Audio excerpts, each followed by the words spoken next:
Manipülasyon kelimenin tam anlamıyla kara bir büyüdür. Evet, yanlış duymadınız.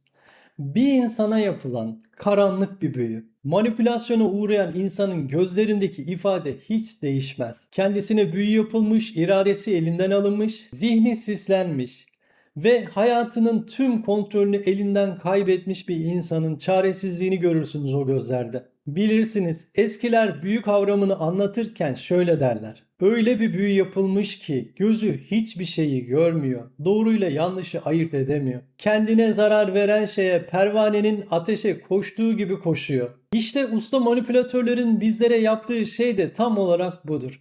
Bizleri kendi zihnimize ve o uydurdukları sahte gerçekliğe hapsederler. Peki bu karanlık büyü nasıl başlıyor? Bu insanlar normal bir şekilde sevip sevilmek varken neden manipülasyon yapmayı seçiyorlar? Çift ilişkisinde ve evlilikte birlikte aynı yastığa baş koydukları insana neden bu psikolojik şiddeti uygulamak zorunda hissediyorlar?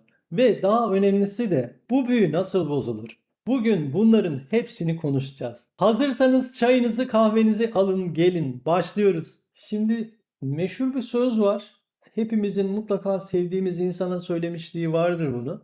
Ya da birinden duymuşluğumuz vardır. Sen benim ruh eşimsin sözü çok meşhur, çok sık söylenen bir söz. Zamanla inşa edilen, çok emek verilen, iki insanın birbirini karşılıklı olarak sevdiği ve koşulsuz kabul ederek ulaştığı bir noktadır burası. Ancak bu söz usta bir manipülatörün, bir narsistin ağzından çıktığında anlamı tamamen değişir. Manipülatörün dilinde sen benim ruh eşimsin cümlesi bir aşk ilanı değil, içimize, ruhumuza, zihnimize sızmak için kullandığı bir araçtır. Peki ilişkinin henüz en başında göz kamaştırıcı o aşk bombardımanı yani love bombing safhasında bu sözü söyleyen manipülatör bilinçaltında aslında ne demek istiyor? İlk olarak şunu söylüyor. Seni çözdüm, zaaflarını gördüm ve kalkanlarını indirmene az kaldı. Manipülatörler ilişkinin başında bizleri adeta yüksek teknolojili bir tarama cihazı gibi, adeta bir tomografi cihazı gibi bizi tararlar. Nerede ne var her şeyi bilirler. Neye ihtiyacımız var, çocukluğumuzdan nelere açlığımız var, çocukluktan hangi duyguya mahrum kaldığımızı öncelikli olarak tespit ederler. Eğer siz sevgiye ve onaylanmaya açsanız size tam olarak ihtiyaç duyduğunuz insanı oynarlar. Manipülasyon ustası sen benim ruh eşimsin derken bilinçaltında bize verdiği ikinci mesaj şudur.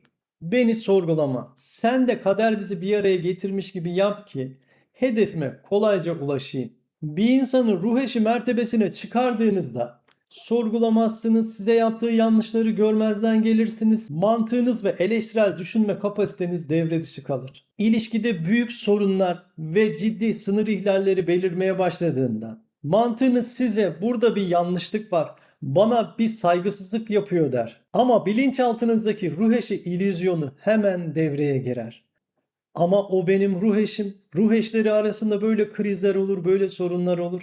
Ne olursa olsun hemen pes etmemeliyim. Yani bu cümle manipülatörün gelecekte yapacağı büyük ihlaller için önceden aldığı bir dokunulmazlık zırhıdır. Verdiği üçüncü bilinçaltı mesaj da şudur. Zamanı hızlandırıyorum ki benim gerçek yüzümü görmeden bana bağımlı ol. Sağlıklı ilişkiler zamanla gelişir, zamanla güçlenir. Manipülatörün ise beklemeye tahammülü hiç yoktur. İlişkinin daha birinci haftasında ya canım biz birbirimiz için yaratılmışız, sen benim ruh eşimsin diyerek süreci anormal bir hızla ilerletir. Bu hızlı yakınlık sizin sağlıklı değerlendirme yapma yetinizi felç eder. Sizi zamanın ritminden koparıp kendi kurduğu, kendi uydurduğu o yalanlar alemine çeker. Manipülatörler size dünyadaki en özel insanmışsınız gibi hissettirirler. Planlar yaparlar, sizin sevdiğiniz hayallerle planlarını karıştırıp sizin o savunma kalkanlarınızı birer birer indirirler. Tabii siz farkında olmazsınız. Fakat sonra tam siz kendinizi güvende ve teslim olmuş hissettiğinizde o manipülatör yavaş yavaş size zehrini vermeye başlar. Bir gün mantıklı hiçbir neden yokken size buz gibi davranır. Ufacık bir eksikliğinizi dünyanın en büyük bir suçuymuş gibi sizin yüzünüze vurur. Şaşırırsınız. Ne oldu şimdi ya? Dünyanın en sevgili, en ilgili, en saygılı insanı nereye gitti? Dün beni yere göğe sığdıramıyordu. Bugün benden nefret ediyor dersiniz. İşte manipülasyon büyüsünün zeminini hazırlayan gaslighting süreci böyle başlar. Dün söylediği şeyi bugün inkar eder. Sen uyduruyorsun. Ben öyle bir şey söylemedim. Kendi kafanda kuruyorsun. Kendin kafanda bir gerçeklik kurup bana onu inanmaya zorluyorsun. Ben öyle bir şey demedim kardeşim. Benim böyle bir sözüm olamaz derler. Ve siz kendi hafızanızdan, kendi algınızdan şüphe etmeye başlarsınız. Usta manipülatörlerin, narsistlerin amacı da zaten tam olarak budur. Bunu o kadar kendinden emin, o kadar soğukkanlı bir tonda yaparlar ki siz kendinizden gerçekten şüphe edersiniz. Acaba gerçekten ben bir hata mı yaptım? Acaba ona karşı bir yanlışım oldu da fark etmedim mi? Acaba ona haksızlık mı yapıyorum? Acaba ben onun söylediği bir şeyi yanlış mı anladım? Ya da acaba benim hafızamda gerçekten mi problem var? O kadar emin konuşuyor ki kendinden çok emin, çok soğukkanlı konuşuyor. Demek ki ben hata yaptım ya ben yanlış anlamış olabilirim demeye başladığınız an geçmiş olsun. Kara büyü ilk etkilerini göstermeye başladı demektir. Şimdi geliyoruz bu sürecin en vurucu, en sinsi ve ne yazık ki toplumumuzda en doğalmış gibi algılanan kısmına. Yani suçlama manipülasyonuna. Bizim toplumumuzda suçlama eylemi genellikle sıradan bir çift tartışması, ufak bir kavgadaki tepkisellik gibi görülür ve geçiştirilir. Canım her ilişkide olur böyle şeyler. Biraz tartışmışlar denir. Oysaki gerçek çok başkadır. Suçlama manipülasyonu sıradan bir tartışma değildir. Kurbanı tamamen hizaya sokmak, köşeye sıkıştırmak ve hareket alanını sınırlandırmak için geliştirilmiş olan çok güçlü bir silahtır. Peki dostlarım, suçlama manipülasyonunun düzeneği nasıl çalışır? Manipülatör ilişkide ne ters giderse gitsin ya da gitmesin. Suç sizde, hata sizde ya da onda hiç fark etmeksizin suçu direkt size atar. Kendi iç bunaltısı vardır. Belki anksiyetesi ya da bir konuyla ilgili bir huzursuzluğu vardır. Direktman sizin yaptığınız yemeğe bahane bularak bu yemek berbat bir yemek ya. Bu nasıl bir yemek? Bunu benim önüme nasıl koyarsın? Senden değer görmeyi beklerken bu şekilde mi bana yemek yapıyorsun diyerek yemeği bahane ederek suçu size atar. Veya bazı manipülatörler bu çok güçlü usta manipülatörler ve patolojik narsistler eşini aldatmış olmanın sorumluluğunu almadan ben sana yanlış yaptım ya ben senin arkandan bir iş çevirdim ve sadakatsizce davrandım. Seni biriyle aldattım demek yerine senin yüzünden böyle yaptım. Sen bana sevgi vermezsen, sen bana ilgi göstermezsen olacağı budur. Ben seni aslında aldatmadım. Sen istedin. Aldatmam için beni sen zorladın derler. Bağırır, hakaret eder, küfreder. Sonunda der ki ya sen beni bu noktaya getirdin. Damarıma bastın. Sen beni darladın. Darladığın için de ben artık ilk başta kötü sözler söylemeye başladım ama en sonunda o kadar çok darladın ki ben sana en ağır küfürleri ettim. Dostlarım bence sonuç çok önemli. Krizi o üretir ama 15 dakika sonra biz kendimizi ondan özür dilerken buluruz. Bu durum zamanla insan zihninde korkunç bir etki yaratır. Sürekli suçlanan insan bir süre sonra otomatik olarak suçluluk hissetmeye başlar. Sürekli olarak bir defosu, bir kusuru olduğuna ikna edilir. Manipülatör bunu kasıtlı olarak yapar. Çünkü sizi sürekli suçlu ve yetersiz hissettirmek sizin yaşam alanınızı tamamen daraltır. Bir düşünün sürekli suçlanan insan ne yapar? Hareket etmekten korkar. Kendi fikrini söylemekten çekinir. Haklı olduğu bir konuda bile ama şimdi bir daha problem yaşamayalım. Bunun gönlünü etmek çok zor oluyor. Gene suçlanıyorum, gene suçlu ben oluyorum. En iyisi hiç sesimi çıkarmayayım dememize neden olur. Sürekli suçlanan bir insan diken üstünde yürümeye başlar. Acaba şimdi neye kızacak? Acaba şimdi neyle suçlanacağım diyerek kendi sınırlarını kendi elleriyle geriye çeker. Dışarı çıkmaz, arkadaşlarıyla buluşmaz, kendi hobilerine zaman ayırmaz. Hatta kendi duygularını bile yaşamaktan vazgeçer. Zaten manipülatör de tam olarak bunu ister. Sizi suçlayarak köşeye sıkıştırır, çaresizleştirir ve sizi sadece kendisinin kontrol edebileceği dar bir yaşam alanına hapseder. Siz suçluluk içinde kıvranırken o ilişkinin tek hakimi, tek haklısı, tek otoritesi haline gelir. Tabii ki bu kara büyü sadece suçlama manipülasyonundan oluşmaz. Toplumumuzca normal kabul edilen ama ölümcül derecede güçlü olan başka silahlar da vardır.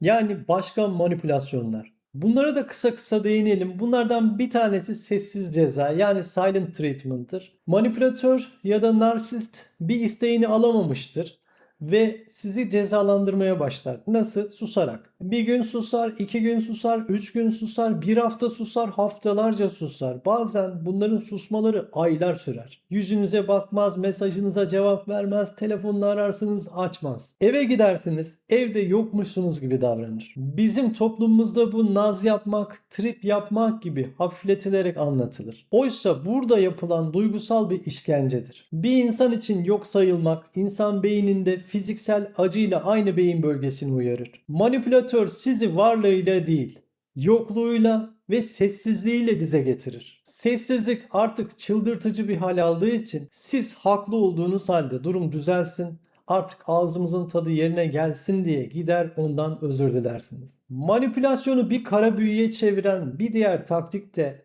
rol değişimi ve kurbanı oynamaktır. Tam siz onun size yaptığı bir saygısızlığı ya da bir haksızlığı ona anlatmaya başlarsınız. Hemen gözleri dolar, sesi titremeye başlar. Bir anda çocukluğundan bir anıyı, kendisine yapılan bir haksızlığı ya da son günlerde sizin ona yaptığınız bir haksızlığı anlatmaya başlar. Beni hiç hissetmiyorsun ya. Beni hiç sevmiyor musun sen? Benim için bana karşı hiç duyarlı değilsin demeye başlar. Birden kendinizi onu teselli ederken, onun gönlünü almaya çalışırken bulursunuz. Evet, onun yaralarını sarmaya çalışırsınız. Çünkü mağdur olan sizken o kurban rolüne girmiştir ve sizi yine suçlu durumuna düşürmüştür. İşte tam bu noktada aklınıza şu soru gelebilir. Peki hocam, bu insanlar neden böyle? Neden sıradan, huzurlu, karşılıklı saygıya dayanan bir ilişki yaşamak varken bu kadar entrika, bu kadar kaos, bu kadar manipülasyon ve bu kadar eziyet? Neden normal sevemiyorlar? Cevap çok açık ve nettir. Çünkü normal sevebilecek psikolojik ve duygusal bir donanıma sahip değiller. Sağlıklı bir sevgi, şeffaflık ister, dürüstlük ister. En önemlisi de savunmasız olabilmeyi gerektirir. Normalde bir insan partnerinin veya eşinin yanında korunma kalkanlarını bırakır. Eksiklerim var, kusurlarım var, zayıflıklarım var ama ben sana güveniyorum der. Ancak bir narsist için veya ağır manipülatif bir kişilik için savunmasız kalmak ölüme eşdeğer bir tehdittir. Onların iç dünyalarında çocukluktan kalma bir değersizlik, utanç, aşağılık kompleksi ve terk edilme korkusu yatar. Kendi içlerindeki bu korkunç boşluğu ve duygusal iniş çıkışları, çalkantıları tek başına dengeleme yetenekleri yoktur. İşte bu yüzden yakın ilişki onlar için bir güven alanı değil, bir güç ve kontrol savaşıdır. Eğer birini eşit görürlerse o kişinin kendilerini terk edeceğinden veya zayıflıklarını görüp aşağılayacağından korkarlar.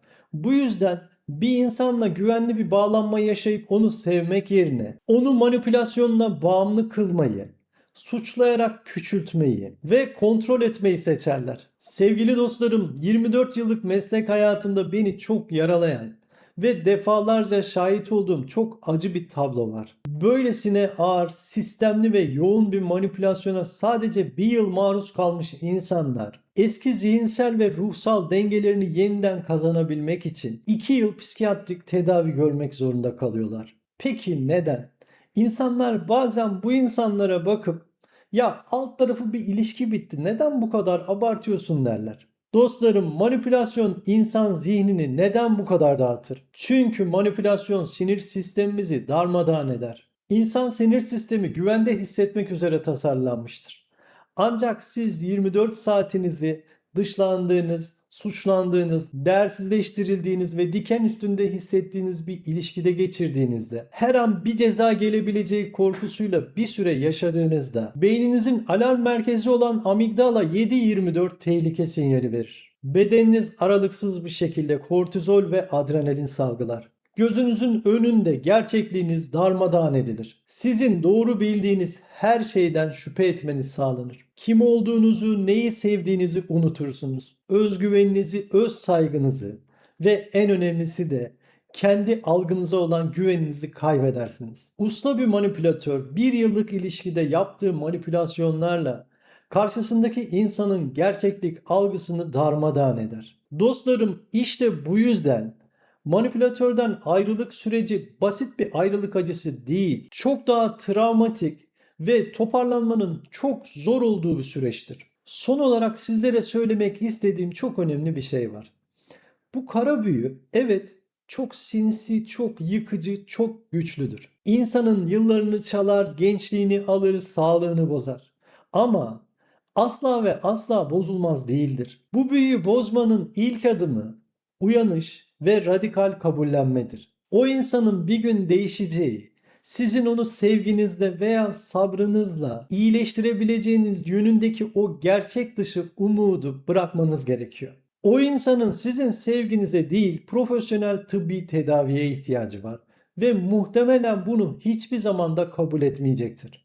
Siz kendi gerçekliğinizin, kendi hayatınızın, öz saygınızın ve özgüveninizin sizden çalındığını fark ettiğiniz an o büyü de bozulmaya başlayacaktır. Size atılan o haksız suçlamaları kabul etmeyi bıraktığınızda ya da size yapılan saygısızlığa karşı o ilk ve net hayırı söylediğinizde karşınızdaki manipülatörün paniklediğini fark edeceksiniz. Çünkü kurbanının uyanmaya başladığını fark eden manipülatörün paniklemek dışında seçeneği yoktur. Eğer bir ilişkide sürekli kendinizi savunmak zorunda kalıyorsanız, eğer sürekli suçlu hissettiriliyorsanız ve ben eskiden çok daha neşeli, çok daha özgüvenli biriydim, bana ne oldu diyorsanız lütfen durun ve bakın. Orada bir aşk yok. Orada size yapılmış kapkara bir büyü gibi manipülasyon olma ihtimali çok daha yüksek. Aklınızı, ruhunuzu ve hayatınızı kimsenin insafına ve merhametine bırakmayın. Aşağıda yorum bölümünde düşüncelerinizi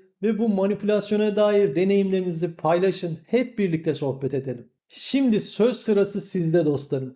Bu videomuzu faydalı bulduysanız beğenmeyi ve kanalımıza abone olmayı unutmayın. Kendinize, sınırlarınıza ve ruhunuza çok iyi bakın. Hoşça kalın.